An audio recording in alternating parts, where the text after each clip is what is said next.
বর্তমান সময়ে হারাম সম্পর্কগুলোকে সহজ করে দিয়ে বিয়েটাকে কঠিন করে দেওয়া হয়েছে। এই অবস্থা আমাদের কি কি পরিবর্তন আনা জরুরি?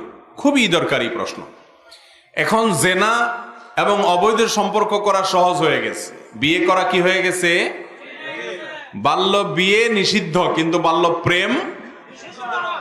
অপ্রাপ্ত বয়স্ক পোলাপান অবৈধ সম্পর্ক করলে সে ব্যাপারে তেমন কোনো মাথা ব্যথা, বরং বাধা দিতে গেলে ব্যক্তি স্বাধীনতায় সেটা আঘাত হয়ে যায়। আল্লাহ তাআলা এই দ্বিচারিতা থেকে আমাদেরকে হেফাজতে রাখুন।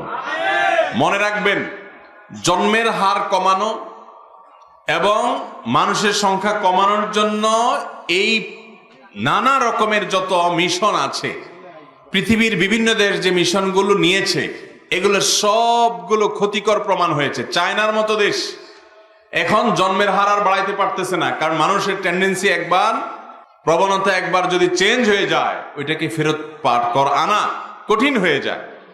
পৃথিবীর অনেক উন্নত দেশে প্রণোদনা দিয়ে সন্তান জন্মের হার আর বাড়াতে পারছে না, নিয়ন্ত্রণ করতে করতে এমন জায়গায় নিয়ে গেছে, মানুষের টেন্ডেন্সি এবং রুচি চেঞ্জ হয়ে গেছে। ভাইরা আমার, মানুষ এটা কোনো সমাজের জন্য বোঝা না, মানুষ সম্পদ। মানুষ কি? আমাদের দেশে একটা কথা আপনারা প্রায় শুনবেন যে ছোট পরিবার সুখী পরিবার। শুনেন না আপনারা?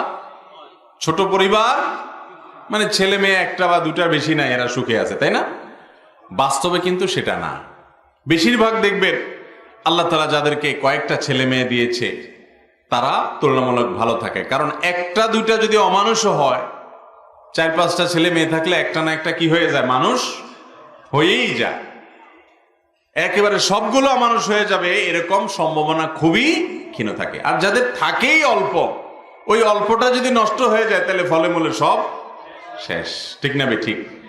এই জন্য ভাইরা আমার, বিবাহের বিষয়টিকে সহজ করা উচিত। অভিভাবকরা তাদের ছেলে মেয়েদেরকে বিয়ের উপযুক্ত হলে বিলম্ব না করে বিয়ে দিবেন। নবী করিম সাল্লাল্লাহু আলাইহি সাল্লাম বলেছেন, যদি না দেন তাহলে পৃথিবীতে নানান ফ্যাসাদ তৈরি হবে, ব্যত্যয় তৈরি হবে, জেনা ব্যভিচার বেড়ে যাবে। আল্লাহ আমাদেরকে বোঝার তৌফিক দান করুন।